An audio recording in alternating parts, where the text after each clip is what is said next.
तो first question start करते हैं बेटा इसका। चेक योर प्रोग्रेस से सर्कल का। और स्टेटमेंट है एक क्वाड्रिलेटरल है आपके पास पी क्यू आर एस। तो पहले P Q R S draw कर लेते हैं। P Q R S is circumscribe the circle, यानी कि सर्कल के ऊपर बना हुआ पी क्यू आर एस। तो भाई डायग्राम जो है वो फिर बनाने की जरूरत नहीं है बच्चों। उसने कहा कि बना हुआ है तो दैट मीन्स कि क्वाड्रिलेटरल तो पॉसिबल है कंस्ट्रक्ट करना। अब ये है पी क्यू आर एस।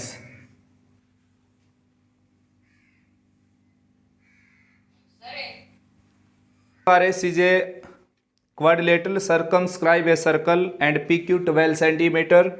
ये सभी साइड गिवन है, तो मैं ये सारी साइड इसके ऊपर लिख देता हूँ पी क्यू आर एस। तो पी क्यू है 12 सेंटीमीटर, उसके बाद आर एस 14 सेंटीमीटर, और then find the length of P S. P Q 12 centimetre, Q R 15 centimetre, ये 15 सेंटीमीटर है क्यू आर, और आर एस 14 सेंटीमीटर है। आपने लेंथ निकालनी पी एस की।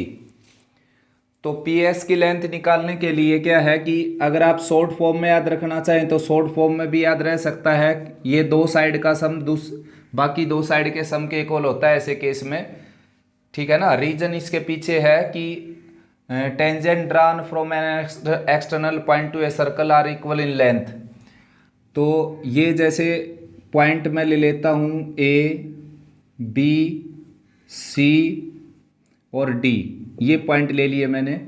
अब देखो ए डी जो ये एस डी है, एस डी किसके इक्वल हो जाएगा, एस ए के इक्वल, क्योंकि ए की पॉइंट से बाहर वाले पॉइंट से दो टेंजेंट ड्रा की गई है यहाँ पर। ठीक ऐसे ही पी डी किसके इक्वल हो जाएगा, पी सी के इक्वल, पी डी आ जाएगा पी एस के इक्वल। ये भी इस पॉइंट से दो टेंजेंट ड्रा की गई हैं। उसके बाद जो है ये आ गया था आपका एस ए। ठीक ऐसे ही ए आर जो है वो हो जाएगा आर बी के इक्वल, यानी कि आर बी जो है, आर बी और आर ए आपस में क्या हो जाएंगे, इक्वल। ए की पॉइंट से दो टेंजेंट ड्रा की गई हैं। उसके बाद ठीक ऐसे ही ये जो लेंथ थी अपनी ऐसे इक्वल हो गई थी एस डी के, और उसके बाद आर बी इक्वल हो गई आर ए के। ठीक ऐसे ही क्यूब बी जो है, क्यूब बी वो किसके इक्वल हो जाएगी, क्यू सी के। क्यूब बी जो है वो ये क्यूब बी देखो ये वाली, ये क्यू सी के इक्वल हो जाएगी। अब इनको ऐड कर देना आपने, और ठीक ऐसे अरेंज कर लेना है ताकि एक पूरी साइड ऐड हो जाए, दो टुकड़े ऐड होकर। जैसे कि मैं इन दोनों को ऐड करूंगा एस डी और पी डी, एस डी और पी डी से मेरे पास पी एस आ जाएगा। इन दोनों को ऐड करने से पी डी एस पी आ जाएगा। देखो एस डी ये है और डी पी ये है, एस डी और डी पी। अगर इन दोनों को ऐड करूं मैं तो मेरे पास आ जाएगा पी एस, और इन दोनों को ऐड करूं मैं एस ए और पी एस। एस ए देखो ये है एस ए, और पी एस ये है एस ए और पी एस है ये पी एस। मैंने गलत लिख दिया यहाँ पर, सॉरी। ये है पी डी, पी डी के इक्वल में होगी पी सी, पी सी थी यहाँ पर। ये पी डी और पी सी आपस में इक्वल हैं, तो ये दोनों ऐड कर दी मैंने, और राइट साइड में ये ऐड हो जाएंगी, यानी कि एस ए और पी सी, एस ए और पी सी ऐड हो जाएगी राइट में। अब ठीक ऐसे ही लेफ्ट में ये ऐड हो जाएगी आर बी और प्लस क्यूब बी। ये लेफ्ट में ऐड होगी, ये राइट में ऐड हो जाएगी plus R A plus Q सी।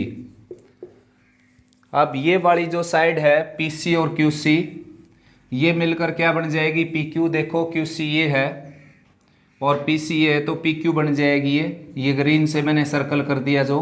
और एस ए और आर ए बन जाएगा एस आर, एस ए और आर ए ये बन जाएगी एस आर। ये बची हुई साइड एस आर या आर एस लिख सकते हो। ये पी एस ऑलरेडी बनी गई थी। और आर बी और क्यूब बी बन जाएगी क्यू आर। आर बी और क्यूब बी, आर बी ये है और क्यूब बी ये है, तो ये बन जाएगी क्यू आर या आर क्यू।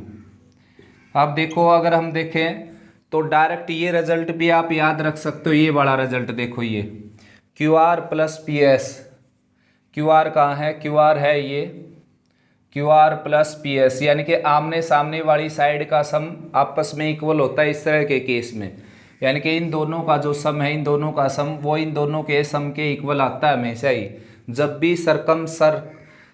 भी सर्कमस्क्राइब होता है ये क्वाड्रिलेटरल, यानी कि सर्कल के ऊपर बनता है, तो ऐसे केस में अपोजिट साइड का सम जो है वो आपस में इक्वल आता है। तो अब इनकी लेंथ रख देंगे। क्यू आर की लेंथ है अपने पास 15, यहाँ पर मैंने 15 रख दिया। पी एस की लेंथ रिक्वायर्ड है, ये पी एस रख दिया यहाँ पर। और पी क्यू की लेंथ जो है, पी क्यू की लेंथ है 12 सेंटीमीटर, ये 12 रख दी। और एस आर की लेंथ है 14, ये 14 रख दी मैंने यहाँ पर। तो पी एस की वैल्यू आ जाएगी, इसको ऐड करेंगे अगर हम, ये 15 उस तरफ जाकर सब्ट्रैक्ट होगा, -1 + 12 यानी कि 11। तो पी एस की लेंथ आ जाएगी 11। आपने ये सारा काम करने की ज़रूरत नहीं, मैंने इसलिए किया कि आप बाद में पूछेंगे मेरे से कि डायरेक्ट ये कैसे लिख दिया ग्रीन वाला। तो ये आपने डायरेक्ट ये लिख लेना है, जब भी सर्कल के ऊपर क्वाड्रिलेटरल बना हुआ हो तो उसके अपोजिट साइड का जो सम है एक पेयर का, वो दूसरे पेयर के अपोजिट साइड के सम के इक्वल होता है हमेशा ही।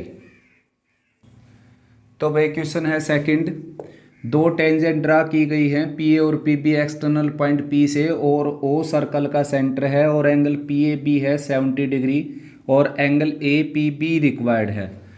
तो ये अगर 70 डिग्री है तो ये भी 70 डिग्री हो जाएगा। यहाँ पर कंसेप्ट लगा है, किसी ट्रायंगल में अगर दो साइड इक्वल हैं तो उनके अपोजिट एंगल हमेशा इक्वल होते हैं। मान लो ये 5 सेंटीमीटर की लेंथ की साइड है, ये भी 5 सेंटीमीटर, 5 सेंटीमीटर की जगह कुछ भी हो सकता है, इक्वल लेंथ हो दो साइड की, तो उसके अपोजिट एंगल हमेशा क्या होते हैं, इक्वल। मान लो ये एंगल अल्फा है तो ये भी एंगल क्या हो जाएगा, अल्फा। एक तो ये दोनों एंगल बच्चे हो जाएंगे 70 डिग्री के, और ट्रायंगल की दो साइड इक्वल होने के कारण ऐसा हुआ। इसमें ये दोनों साइड की इक्वल हैं क्योंकि किसी भी एक्सटर्नल पॉइंट से अगर टेंजेंट की, किसी सर्कल की दो टेंजेंट ड्रा की जाती हैं तो उनकी लेंथ हमेशा ही क्या होती है, इक्वल। तो इन दोनों का सम क्या हो गया 140, और टोटल है सम 180। तो 180 में से अगर इसको माइनस करेंगे हम तो ये बच जाएगा एंगल 40 डिग्री का, ठीक है ना, एंगल ए पी बी।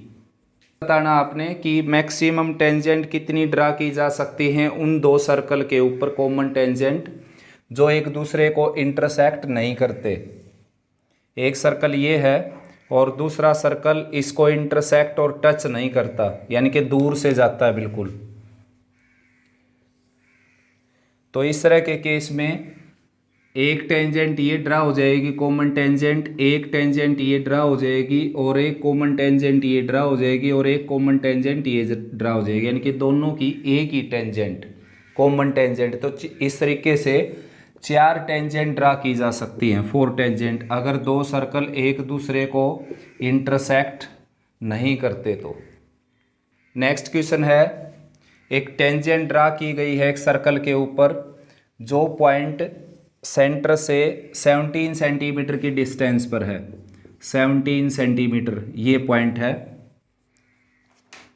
तो 17 सेंटीमीटर की डिस्टेंस पर कोई पॉइंट है सेंटर से, उससे एक टेंजेंट ड्रा की गई जिस टेंजेंट की लेंथ है 15 सेंटीमीटर।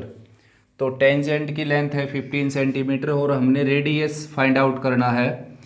तो रेडियस हमेशा टेंजेंट पर पॉइंट ऑफ कांटेक्ट पर 90 डिग्री का एंगल बनाती है, और ये ट्रायंगल क्या हो जाएगी, राइट एंगल्ड। और पाइथागोरस थ्योरम लगकर ए बी स्क्वायर आ जाएगा, यानी कि जिसको हम आर स्क्वायर बोलेंगे, रेडियस का स्क्वायर, हाइपोटेनस का स्क्वायर माइनस बेस का स्क्वायर, यानी कि 17 का स्क्वायर 289 और 15 का स्क्वायर 225, और इसको सब्ट्रैक्ट करेंगे इसमें से तो ए बी स्क्वायर आ जाएगा आपका 49, ये 9 - 64 आ जाएगा, सॉरी 9 - 5 आ जाएगा 4, और ये आ जाएगा 6, और ए बी की वैल्यू आ जाएगी इसका स्क्वायर रूट लेने से 8 सेंटीमीटर। तो सर्कल की जो रेडियस है वो 8 सेंटीमीटर आ जाएगी। इस तरह के केस में कभी कभी आपसे उस पॉइंट की सेंटर से डिस्टेंस पूछ लेता है, रेडियस और टेंजेंट की लेंथ देकर, और कभी टेंजेंट की लेंथ पूछ लेता है रेडियस और उस पॉइंट की सेंटर से डिस्टेंस देकर। क्वेश्चन आसान है, पाइथागोरस थ्योरम लगती है केवल, लेकिन इसमें गड़बड़ ये हो जाती है कई बार टेंजेंट की जो लेंथ दे रखी है वो यहाँ रख देते हैं, इसको यहाँ रख देते हैं। तो केवल ध्यान से क्वेश्चन पढ़ना है और आराम से पाइथागोरस से सोल्व हो जाएगा। नेक्स्ट क्वेश्चन है बच्चों, दो कंसेंट्रिक सर्कल हैं, एक की रेडियस है 3 सेंटीमीटर और एक की रेडियस है 5 सेंटीमीटर। कंसेंट्रिक सर्कल जिनका सेंटर एक ही हो उनको कंसेंट्रिक सर्कल बोलते हैं। सेंटर बिल्कुल सेम है, रेडियस डिफरेंट। तो एक की रेडियस है 3 सेंटीमीटर और दूसरे की रेडियस है 5 सेंटीमीटर। ये 3 सेंटीमीटर ले लेता हूँ, इसकी रेडियस 5 सेंटीमीटर ले लेता हूँ बड़े की। अब निकालना क्या है, उस कोड की लेंथ निकालनी है आपने जो छोटे सर्कल की क्या हो टेंजेंट और बड़े की क्या हो कोड हो, उसकी लेंथ निकालनी है। तो देखो ये मैंने परपेंडिकुलर डाल दिया यहाँ पर, तो ये 90 का एंगल हो गया, परपेंडिकुलर डाला है यहाँ से, तो ये क्या होगी इसकी लेंथ 3 सेंटीमीटर। अब इसको अगर मैं ज्वाइन करूँ तो बड़े सर्कल की जो रेडियस है वो है 5 सेंटीमीटर, और अब ये परपेंडिकुलर डाला था तो मैंने ये राइट एंगल ट्राइंगल हो गई। राइट एंगल ट्राइंगल में आपके पास बेस निकालना है, बेस यानी कि BC का स्क्वायर, जो कि आ जाएगा हाइपोटेनस का स्क्वायर यानी कि 5 का स्क्वायर 25 और परपेंडिकुलर का स्क्वायर यानी कि 3 का स्क्वायर 9। तो BC स्क्वायर की वैल्यू आ जाएगी आपके पास 16 और BC की वैल्यू आ जाएगी 4। अब यहाँ पर एक प्रॉपर्टी यूज होगी, perpendicular drawn from the centre to the code bisect the code, यानी कि टेंजेंट होने के साथ साथ ये कोड भी है बड़े सर्कल की। अगर छोटे सर्कल को मैं भूल जाऊं थोड़े टाइम के लिए तो अब क्या हो गया, ये सेंटर से परपेंडिकुलर डला है किसके ऊपर, कोड के ऊपर, तो कोड को बाइसेक्ट करता है ये, ठीक है ना। तो ये 4 है तो ये भी 4 है, तो टोटल लेंथ कितनी आ जाएगी कोड की 8 सेंटीमीटर। और यहाँ पर 90 का एंगल हमने ड्रा किया था, ये परपेंडिकुलर से ज्वाइन किया था, टेंजेंट थी ये पहले, छोटे सर्कल की क्या है टेंजेंट।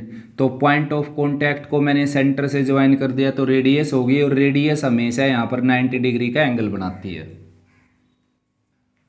देखो पेज नंबर 291 पर फर्स्ट क्वेश्चन है ये, और एक सर्कल है जो इनसब्सक्राइब है क्वाड्रिलेटरल के, और क्वाड्रिलेटरल क्या है सर्कमस्क्राइब यानी कि ऊपर से बना हुआ है। तो क्वाड्रिलेटरल की ये तीनों साइड दे रखी है और ये AD साइड रिक्वायर्ड है। तो अभी मैंने आपको बताया था इस तरह के केस में आमने सामने की साइड का जो सम है जैसे AD प्लस BC वो हमेशा किसके इक्वल होता है, CD प्लस AB के, CD प्लस AB। अब ये वैल्यू रख देंगे, AD की वैल्यू रिक्वायर्ड थी वो आ जाएगी आपकी, BC की वैल्यू है जैसे कि 7 सेंटीमीटर और CD की वैल्यू है 4 और AB की वैल्यू है 6। तो 6 + 4 10 हो गई और AD की वैल्यू क्या आ जाएगी 3 सेंटीमीटर, ठीक है ना। तो A2 क्वेश्चन है ये, एक सर्कल है इसमें, ये सर्कल है और सर्कल के साथ साथ दो टेंजेंट ड्रा की गई है यहाँ पर T पॉइंट से, एक टेंजेंट ये होगी और एक टेंजेंट ये होगी, इसकी दो टेंजेंट ड्रा करके और सेंटर से इनके पॉइंट ऑफ कांटेक्ट को ज्वाइन किया गया है। ये सेंटर से इनको ज्वाइन कर दिया, O इसका सेंटर हो गया और A और B इसके पॉइंट ऑफ कांटेक्ट हो गए। उसके साथ साथ ये लिखता है in this figure angle ATO 40 degree, angle ATO 40 degree. देखो एंगल ATO, अगर किसी बच्चे को ये नहीं पता हो कि कौन सा एंगल आएगा इसमें, A पर आएगा, O पर आएगा, T पर आएगा, तो जो मिड में जो पॉइंट होता है उस वर्टेक्स के ऊपर एंगल लिखना होता है आपने।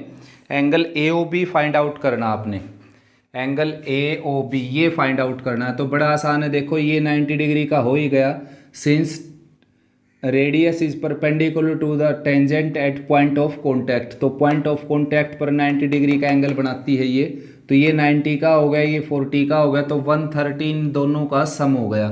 और ट्राइंगल के सभी एंगल का सम 180 होता है, तो 180 में से ये माइनस कर देंगे अगर हम 180 माइनस 130, तो ये आपका एंगल आ जाएगा 50 डिग्री का, क्योंकि इन दोनों का सम क्या हो गया 130 और तीनों का सम है 180, तो 180 में से ये जाएगा तो यहाँ पर एंगल आ जाएगा आपका 50 डिग्री। देखो बच्चों अभी जो क्वेश्चन किया हमने, ये 40 डिग्री का एंगल, ये 90 डिग्री का एंगल, ठीक है ना। ये 40 डिग्री का एंगल, ये 90 डिग्री का एंगल, तो ये एंगल मैंने फाइंड आउट कर लिया 50 डिग्री। देखो क्योंकि 90 + 40 क्या हो गया 130, और 130 को 180 में से माइनस करेंगे 50 डिग्री। अगर इस क्वेश्चन में एंगल AOT निकालना होता तो आंसर होता 50 डिग्री, लेकिन एंगल AOB अगर निकालना है, ये कंप्लीट एंगल, तो कंप्लीट एंगल आ जाएगा आपका, ये भी 50 डिग्री का ही आ जाएगा। देखो क्योंकि ये दोनों ट्राइंगल क्या होगी, कॉन्ग्रेंट। कॉन्ग्रेंट कैसे होगी, कौन सी triangle, triangle AOT congruent to triangle BOT। वो रीजन क्या है उसके पीछे, क्योंकि AO जो है वो OB के इक्वल है, दोनों रेडियस होगी सर्कल की। उसके बाद BT और AT आपस में इक्वल हैं, AT और BT, क्योंकि दो टेंजेंट होगी एक्सटर्नल पॉइंट से सर्कल की।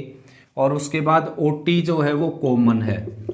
तो देयरफॉर तीनों साइड अगर इक्वल हो गई, दो ट्राइंगल की कोरस्पॉन्डिंग साइड, तो दोनों ट्राइंगल क्या होगी, कॉन्ग्रेंट। कॉन्ग्रेंट होगी तो उनके बचे हुए पार्ट्स अपने आप इक्वल हो जाएंगे, तो ये एंगल भी क्या हो जाएगा 50 डिग्री का। और ये निकालें तो आप ये भी कितना हो जाएगा 40 डिग्री का। तो ये कंप्लीट एंगल निकालना था आपने AOB, तो AOB का आंसर कितना आ जाएगा 100 डिग्री। इनमें से कोई भी एंगल निकालना पड़े तो आप निकाल सकते हो, दोनों ट्राइंगल कॉन्ग्रेंट हो जाती हैं। क्वेश्चन है A3 पेज नंबर 291 पर, find the length of tangent drawn from the point 8 centimetre away from the centre of a circle of radius 6 centimetre. Find the length of tangent. अब की बार tangent की length निकालनी है एक point से जो centre से डिस्टेंस पर है 8 सेंटीमीटर की, और रेडियस है सर्कल की 6 सेंटीमीटर। तो पाइथागोरस थ्योरम लगेगी, ये हाइपोटेनस होगा हमेशा। जो सेंटर से डिस्टेंस होती है पॉइंट की, वो हमेशा हाइपोटेनस बनता है। टेंजेंट और रेडियस परपेंडिकुलर बेस बनते हैं। तो 8 के स्क्वायर में से 6 का स्क्वायर माइनस कर देंगे, ये लेंथ आ जाएगी अपनी 8 square minus 6 square under the square root. तो टेंजेंट की लेंथ आ जाएगी ये 64 माइनस 36, सेपरेट करेंगे तो 14 माइनस 6 आ जाएगा 8, और 5 माइनस 3 आ जाएगा 2, यानी कि 28 को लिखेंगे 2√7 सेंटीमीटर। देखो ये ध्यान से देखना आपने कि दे क्या रखा है इसमें, find the length of tangent from A point 8 centimetre away from the centre of circle 6 centimetre, circle of radius 6 centimetre, यानी कि रेडियस 6 सेंटीमीटर है। Find the length of tangent, tangent की लेंथ निकालनी जो ड्रा की गई है 8 सेंटीमीटर दूर किसी पॉइंट से। क्योंकि इस क्वेश्चन में जो ऑब्जर्वेशन दे रखे हैं उन ऑब्जर्वेशन से जल्दी से ध्यान ऐसे जाएगा अपना कि 8 का स्क्वायर प्लस 6 का स्क्वायर जो है वो 100 होने लग रहा है, और जल्दी से आंसर 10 निकाल देंगे हम। तो ये ध्यान देना है कि लेंथ किसकी रिक्वायर्ड है, टेंजेंट की या पॉइंट की, सेंटर से या रेडियस की। Two circle touch each other externally then number of common tangent to the circle. अगर दो सर्कल एक्सटर्नली टच करते हैं आपस में, तो उसमें कॉमन टेंजेंट एक ये होगी, एक ये होगी और एक ये होगी, यानी कि 3 टेंजेंट ड्रा की जा सकती हैं।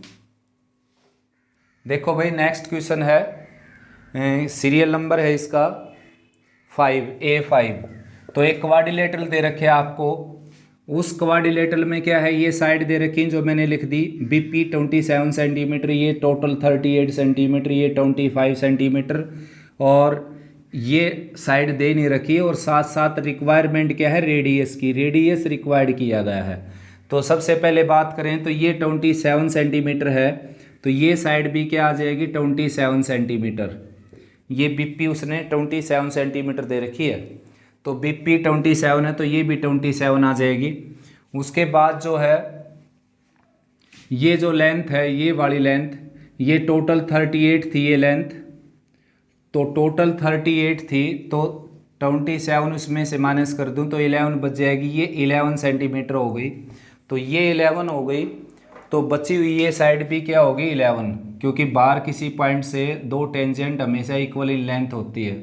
अब ये टोटल 25 थी, तो 25 में से 11 अगर मैं सेपरेट करूं तो 5 - 1 आ जाएगा 4, और 2 - 1 आ जाएगा 1, ये 14 हो गई, तो ये भी 14 हो गई।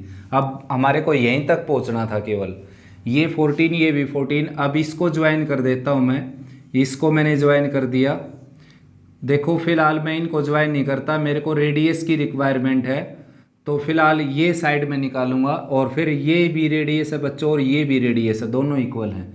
तो ये 14 का स्क्वायर प्लस 14 का स्क्वायर क्या आ जाएगा, ये हाइपोटेनस आ जाएगा क्योंकि 90 डिग्री का एंगल है ये इस ट्राइंगल में DSR में।